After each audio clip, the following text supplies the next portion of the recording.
Bonjour, c'est à bord du Stella Australis que je vous invite à venir parcourir les canaux de l'extrême sud de Patagonie, de Punta Arenas à Ushuaia, sur les traces des premiers explorateurs, du détroit de Magellan au Cap Horn, tout autour de l'imprenable cordillère de Darwin. Pour cela, nous allons nous rendre tout au sud du Chili, au Magallanes et en Terre de Feu. La Patagonie correspond peu ou prou à la zone couverte de neige sur cette carte. Sur celle-ci, on reconnaît le détroit de Magellan qui relie l'océan Atlantique au Pacifique et isolant la Terre de Feu. Les Magallanes ont leur propre drapeau, que l'on voit à côté de l'Estrella Solitaria, le drapeau chilien. Notre périple que l'on voit en bleu sur cette carte va nous mener du bout du monde chilien, Punta Arenas, au bout du monde argentin, Ushuaia, en passant par le Cap Horn, et après avoir emprunté le canal de Beagle. Punta Arenas, la pointe des sables, située sur le détroit de Magellan, c'est la capitale de la région des Magallanes. C'est une ville d'environ 130 000 habitants. C'est ici que se trouve le siège de la compagnie Australis avec laquelle nous allons embarquer pour la croisière. Fondée il y a à peine un peu plus de 150 ans, c'était à l'origine une ville de garnison militaire et un pénitencier. Elle garde aussi un riche passé baleinier. C'est au XIXe siècle que la ville fera fortune avec le mouton, comme le montrent les riches demeures des barons de la laine, comme la maison Brown, maintenant transformée en hôtel, ou la maison Menendez, transformée en musée. Le premier Européen à être passé par ici est bien sûr le navigateur portugais Fernand de Magellan, qui pour le compte du roi d'Espagne cherchait une route vers l'ouest, vers les Moluques et ses épices, c'est-à-dire les Indes. C'était en hiver 1520 à bord de la Trinidad, il y a exactement 500 ans, comme nous le rappelle ce monument érigé en son honneur, juste à côté de la cathédrale. Sans avoir pu finir le premier tour du monde, il périra d'une flèche empoisonnée quelques mois plus tard aux Philippines, le 27 avril 1521. L'heure est maintenant venue d'embarquer pour notre croisière sur le Stella Australis. C'est une unité d'environ 90 mètres de long pouvant accueillir 210 passagers. Avec son frère jumeau, le Ventus, il bat pavillon chilien et propose de très belles croisières dans les canaux fuégiens. Après le traditionnel discours d'accueil du commandant et du cocktail de bienvenue, le bateau peut appareiller. Ces régions étant très ventées, il faudra un remorqueur pour nous arracher du quai. Une fois libéré, le bateau peut commencer de s'éloigner de Punta Arenas et mettre le cap sur la Terre de Feu. Après nous avoir aidés à sortir du port, le pilote peut être débarqué et le Stella Australis peut mettre le cap plein sud alors que le soleil se couche. Les passagers peuvent alors passer à table, connue pour être la meilleure table de Patagonie, avant de terminer la soirée, soit au bar ou soit dans les salons. Après une première nuit sur des flots relativement calmes, le Stella Australis avance prudemment dans le Seno Amirantalsco en direction de la baie d'Ainsworth dans le parc Alberto de Agostini. Cette baie va faire l'objet de notre premier arrêt. Le matin est frisqué et le paysage comme figé en noir et blanc. Au fond de la baie, on peut apercevoir le glacier Marinelli. Après que l'équipage ait fait les reconnaissances d'usage et que nous ayons enfilé nos gilets de sauvetage, sous l'œil vigilant d'Alain Mahusier, l'organisateur de notre voyage, notre groupe de touristes est prêt pour un débarquement en Zodiac et partir à la découverte de ces contrées protégées et maintenant désertées de toute présence humaine. Avant vivaient ici des Amérindiens Alakalouf ou Kaweskar, qui étaient un peuple nomade et se déplaçaient en canoë. Ce peuple a aujourd'hui quasiment disparu. Une fois à terre, on définit le point de rassemblement avant de partir en exploration. Au cours de celle-ci, nous commençons par rencontrer des canards de Magellan, puis des goélands. Et au milieu d'un champ de fleurs à boutons rouges, une oie kaiken. Celle-ci est une oie femelle, appelée aussi kanken. Le sol est recouvert de cailloux de granit, vestige des moraines d'un glacier. Sur ces sols acides pousse la chaura, comestible et au léger goût de pomme, du Chiliotrichum diffusum et d'autres plantes qui ont colonisé cette ancienne moraine, comme celle-ci qui est de la famille des Astéracées. Des mousses parsemées de Gunera magellinica, de la Murta uni-molinae, une sorte de myrtille, et soudain un couple d'oies kaiken avec le mâle et son cou blanc, la femelle et un petit. Le renard a dû passer par là car la couvée est bien petite. Je pense que ce passereau est un cinquelote brun. Nous longeons ensuite un ruisseau bordé d'arbres de la famille des Notophagus ou faux-hêtres sur lesquels poussent des parasites semblables à notre gui, pendant qu'Alain Mahusier essaye sa nouvelle moustache. Nous arrivons ensuite dans une zone marécageuse où s'est établie une colonie de castors. Le castor n'est pas du tout originaire du Chili, a été importé du Canada au milieu du XXe siècle. on peut en apercevoir un dans le fond. C'est une véritable catastrophe. En plus de n'avoir jamais eu d'industrie de la fourrure ici, le castor se reproduit très vite et représente un véritable fléau pour la nature. Notre promenade se poursuit dans cette nature quasi vierge à la découverte de la forêt subantarctique. Celle-ci se compose de feuillus ou d'arbustes piquants comme le berbéris, ou encore d'arbustes à feuilles persistantes comme le canelo ou arbre sacré des Indiens. Les espèces dominantes dans cette région sont de la famille des fagacées. Dans cette région, les températures sont fraîches et les pluies sont abondantes comme le prouvent les mousses et les lichens qui poussent sur les arbres ou sur les rochers. Il peut y tomber jusqu'à 800 mm de pluie par an. Ces étranges formations sont des parasites des arbres qui donnent un champignon que l'on appelle le pain des Indiens, Sitaria darwini. De retour au point de rassemblement, un whisky frappé de glace millénaire nous attend, à moins que d'autres préfèrent du café ou du Coca-Cola pour se réchauffer. Et pendant que nous nous restaurons, c'est un authentique renard andin qui passe près de nous, sans trop se préoccuper de ce que nous faisons ici. Une fois remonté à bord, le Stella Australis va se positionner devant les îlots Tucker que nous pourrons explorer l'après-midi. Nous reprenons les Zodiacs pour aller au plus près des rochers survolés par des oiseaux. Les Zodiacs s'arrêtent au ras du rivage mais ne débarquent pas les passagers pour ne pas déranger la nature. L'objet de la visite est d'observer cette colonie de manchots de Magellan. Ils ne mesurent pas plus de 75 cm de haut. Ce sont d'adorables oiseaux un peu bruyants du genre Spheniscus. Ce genre comprend aussi les manchots du Cap et les manchots de Humboldt. Alors que les manchots de Humboldt n'ont qu'un trait noir sous le cou, le manchot de Magellan en a deux. Mais au-dessus de la colonie rôde le danger dans les airs. Que ce soit cormorans, goélands ou pétrels, ils sont toujours prêts à prendre un œuf ou un petit. Les manchots de Magellan, eux, ne savent pas voler, mais sont d'excellents nageurs. Ils peuvent nager à 24 km/h lorsqu'ils poursuivent une proie et plonger à 75 mètres de profondeur. Je rappelle, ce sont les pingouins qui volent et non les manchots. Les pétrels, qui nichent juste à côté de la colonie et semblent attendre leur heure. Le guide décide de déplacer le Zodiac pour observer un autre endroit de l'îlot. Il s'agit d'un lieu où nichent les cormorans. Il s'agit de cormorans à ventre blanc, une sous-espèce du cormoran impérial. Sur ces rochers, la vie s'organise dans un joyeux brouhaha. Et pendant que certains travaillent à refaire le nid, d'autres semblent plus occupés à faire le bout. Ces oiseaux très reconnaissables mesurent de 68 à 76 cm, avec une envergure allant jusqu'à 1,24 m. Attention, atterrissage en vue. Et finalement, bien réussi. Juste à côté, on peut voir les terriers creusés dans le sol par les manchots. C'est là que les couples ont installé leur nid. Ils vivent en couple et sont très fidèles. Le Zodiac se déplace à nouveau pour aller observer cette fois-ci des cormorans des roches. Ceux-ci semblent rechercher des endroits escarpés et difficiles d'accès pour installer leur nid et se protéger des prédateurs. Pour rendre la tâche encore plus difficile à leurs prédateurs, ils construisent leur nid sur leur fiente pour rendre le terrain très glissant. Les individus de cette espèce sont facilement reconnaissables grâce aux impadices rouges à la base du bec. Il semble que ce soit une espèce d'oiseau assez sociable et que ces deux-là ont l'air de s'aimer d'amour tendre. Et comme nous semblons déranger leur intimité, nous allons nous éloigner et laisser la communauté vivre en paix. Pour l'heure, il est temps de retourner à bord alors que le jour pâlit sur l'îlot Tucker. Compte tenu de la fraîcheur des températures à l'extérieur, il est toujours agréable de profiter de la douceur feutrée de l'intérieur du navire. Celui-ci reprend alors sa navigation et mettra bientôt le cap sur le nord-ouest pour se présenter devant le canal Gabriel.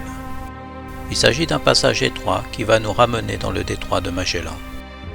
Une fois revenu dans le détroit, je repense à Magellan et ses hommes qui sont passés par là, partis avec 5 navires d'Espagne dont un seul reviendra sans leur capitaine. À cet endroit, il n'y avait déjà plus que 3 navires.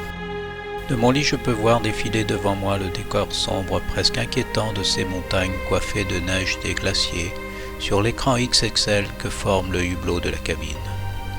Et si Magellan a navigué sur une mer calme, donnant ainsi le nom de Pacifique à l'océan à l'ouest, il en va tout autrement lorsque nous atteignons les 50e hurlants. L'accès au Pacifique dans le petit matin se révèle mouvementé. Fidèle à sa réputation, c'est dans une mer démontée que nous atteignons cette région pour sortir du détroit et mettre le cap au sud puis au sud-est. Protégé par des péninsules à l'ouest, le navire s'engage dans le canal Ballenero où la mer s'apaise peu à peu. Dans le front à l'avant se dresse la cordillère Darwin. C'est le petit matin, il fait frais et un vent de face rafraîchit un peu plus la température, pendant que dans le ciel tournoient des oiseaux en quête de nourriture. Les oiseaux en train de pêcher sont des pétrels, dont on voit ici un exemplaire de plus près. Le Stella Australis se présente alors devant l'entrée du canal de Beagle. Le canal doit son nom au navire du capitaine Fitzroy qui vint ici en 1831 avec à son bord le jeune Charles Darwin. À ce stade, nous entrons dans l'avenue des glaciers avec devant nous le glacier Espagna. Le canal de Beagle est un chenal fuégien de 240 km de long qui s'étire entre la cordillère de Darwin au nord et les îles de la Terre de Feu au sud. La cordillère de Darwin s'étire sur 170 km de long et culmine à 2469 mètres. Elle n'est accessible que par bateau.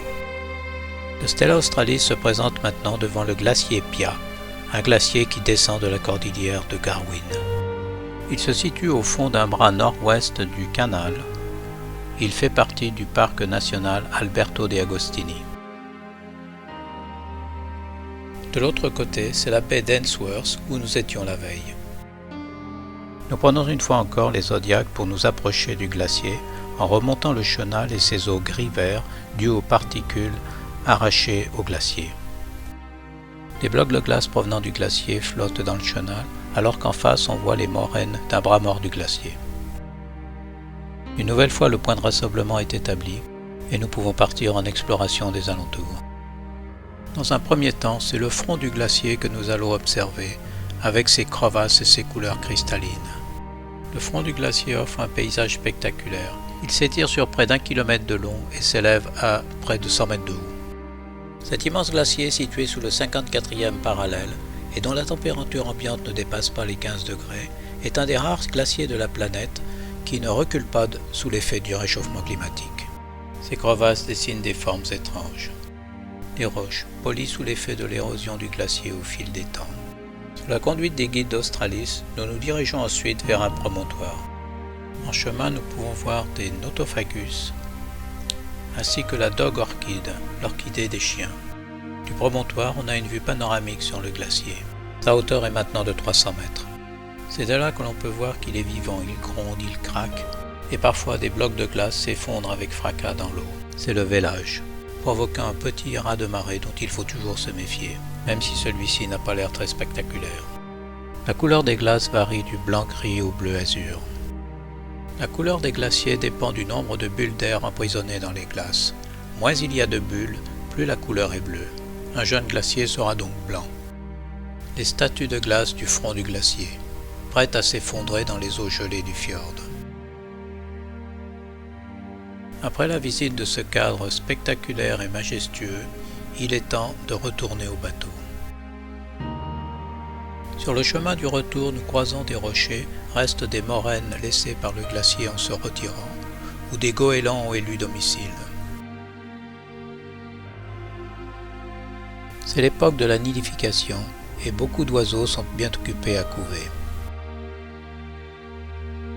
Mais il semble que la saison des amours ne soit pas totalement terminée. Alors laissons faire la nature et regagnons le bateau.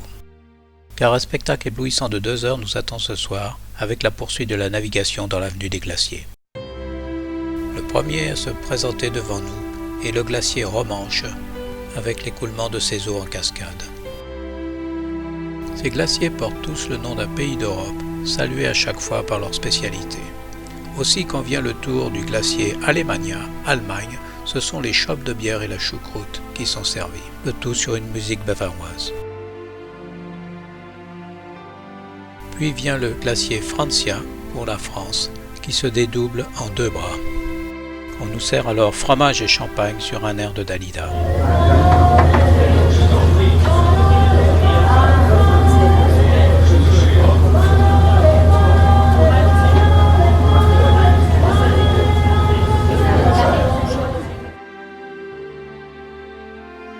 Puis se profile le glacier Italia pour l'Italie, qui s'étire jusque dans le canal du Beagle.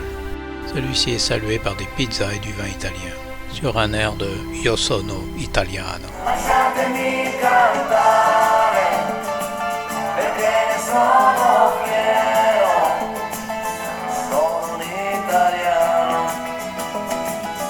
un italiano vero.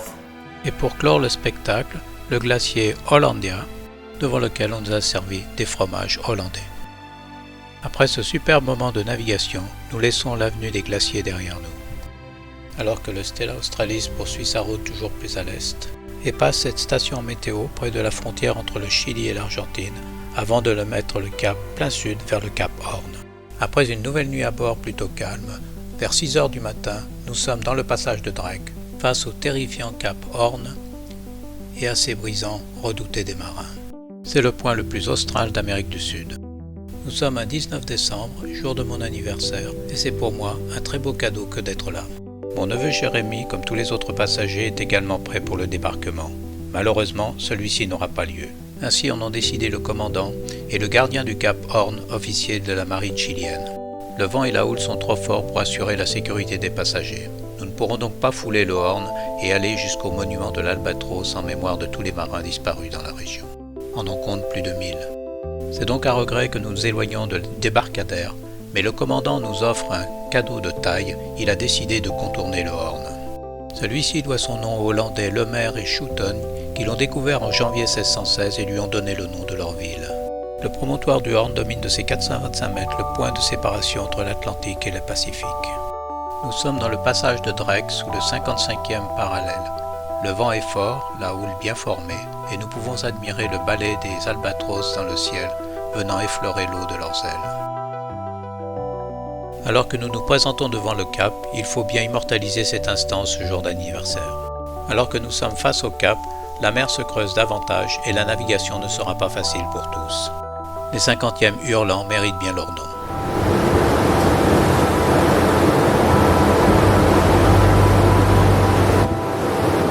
Les courants sont ici très forts. Il faut être juste en face du cap pour voir la tête terrifiante de ce monstre qui semble émerger des flots.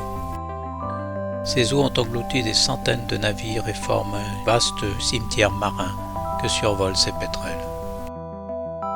Pendant ce temps, le Stella Australis finit de contourner le cap Horn et de mettre le cap au nord, vu du versant ouest du cap Horn et de ses brisants. À ce point, nous sommes dans le Pacifique.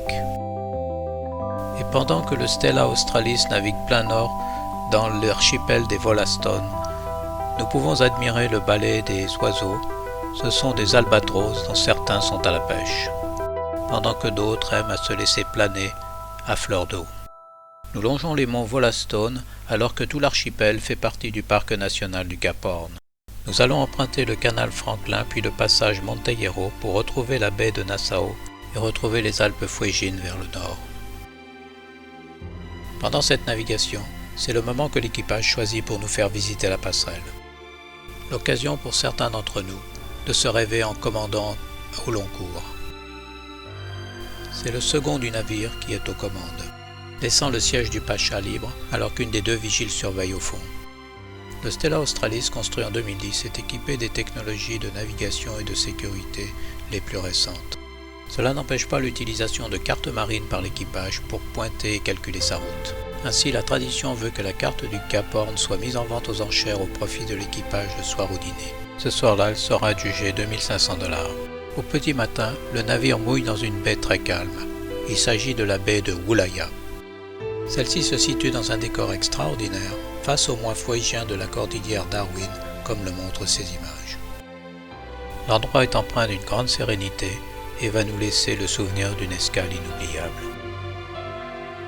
On nous débarque sur la baie de Woollahya pour ce qui va être un autre grand moment de la croisière. À cet endroit subsiste une maison qui sert aujourd'hui de petit musée. L'endroit est historique en effet à plus d'un titre. Tout d'abord parce que le lieu a été visité par Charles Darwin en 1833, alors âgé de 24 ans, alors qu'il faisait des observations sur le Beagle qui le conduiront à développer sa théorie de l'évolution. Ensuite parce que c'était un lieu sacré pour les Yagan ou Yamana qui vivaient ici, en rouge sur la carte, aux côtés des Ona ou Selknam et des Kaweskar ou Alakalouf.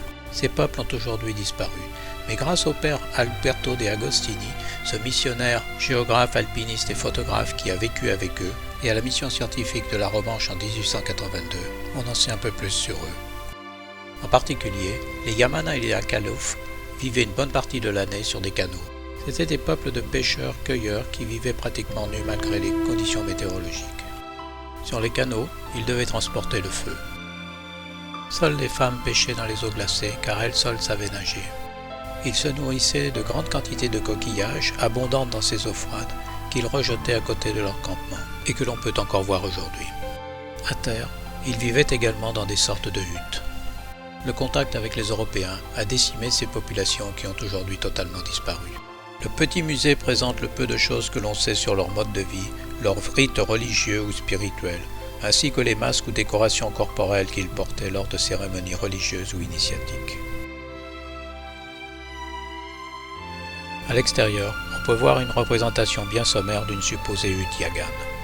Il est plus émouvant d'aller explorer ce que fut leur lieu de vie en ces terres sacrées.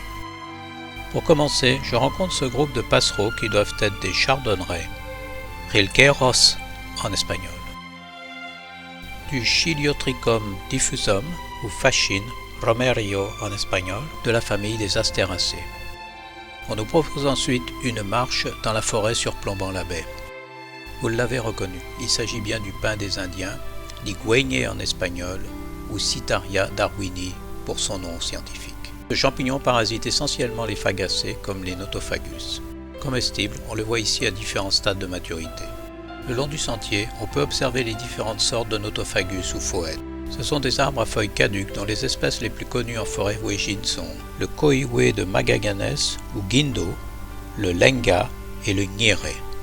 Du Ribes magellanicum, sorte de cassis sauvage. Un bel arbre que l'on rencontre partout en Patagonie, le notro ou macu, avec ses fleurs rouges foncées et caractéristiques. Du berbéris ou calafate. Nos pas nous amènent ensuite vers un ancien barrage de castors, dont on voit ici clairement la trace, mais le barrage est abandonné. Et à nouveau de la dog orchid ou orchidée des chiens. Arrivés sur le promontoire, nous nous laissons envahir par la beauté envoûtante mais hostile des lieux. C'est fabuleux. Oui, elle est très jolie. Incroyable. C'est plus beau aussi que de la croisière. Ah, c'est exceptionnel. Ce qu'il y a, c'est C'est plus magnifique. beau glacier, mais ça c'est plus beau déco. On ne peut que regretter qu'on n'ait pas laissé ces peuples Yamanas ou Alakalouf vivre en toute innocence dans ces lieux de nature à l'état pur. C'est dans des décors similaires du détroit qui porte son nom que Magellan baptisa la région Tierra de Fumes à cause des nombreuses colonnes de fumée révélant des campements indigènes sur la côte. Charles V renomma la région Tierra del Fuego, terre de feu, car, disait-il, il n'y a pas de fumée sans feu. Avant de remonter à bord, on nous offre le traditionnel chocolat chaud corrigé au whisky. Enfin, pas pour tout le monde, c'est pour ça qu'il y a du coca. Les Zodiacs nous ramènent vers le navire sur lequel nous allons embarquer pour une dernière fois.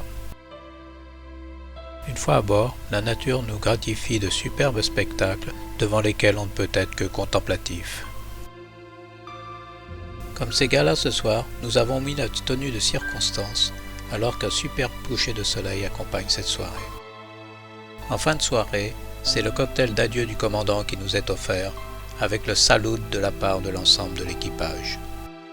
Pour les passagers, c'est l'ambiance de fin de croisière. Et il sera bientôt temps de dire au revoir à nos compagnons de voyage. Au fond de la baie, Ushuaia nous apparaît, niché sous des sommets enneigés. Peuplée de 55 000 âmes, c'est la ville la plus australe du globe, avec Puerto William située en face, sur l'île Navarino. C'est dans ce décor somptueux que le Stella Australis va mouiller toute la nuit, pour notre dernière nuit à bord. Au petit matin, le navire est à quai et nous voici prêts à débarquer en Argentine. C'est l'heure à laquelle la ville sort doucement de sa léthargie nocturne, encore enveloppée de blancs nuages de brume. Ushuaia vient d'une expression yamana qui veut dire « au fond de la baie ». Après ce beau voyage, c'est donc non sans regret que nous débarquons du Stella Australis. Nous voici à Fin del Mundo, au bout du monde. Ushuaia était à l'origine une prison, c'est maintenant un port qui permet en particulier de gagner l'Antarctique et c'est une ville industrielle avec de l'industrie électronique. Située au pied des montagnes, avec ses rues pentues et son église outragement jaune, c'est une ville qui donne envie de larguer les amarres. C'est bien sûr une ville commerçante où on peut acheter la rhodochrosite, pierre emblématique d'Argentine. Une pierre semi-précieuse rose, généralement veinée de rose pâle. Qu'on aime ou pas son apparence, elle reste très chère. On peut l'acheter sous forme d'articles sculptés dans la pierre ou sous forme de bijoux pour ces dames. C'est ainsi que s'achève ce périple dans le sud de la Patagonie en terre de feu, qui je l'espère vous aura plu, et que pour ma part je suis prêt à refaire à la première occasion pour en découvrir davantage.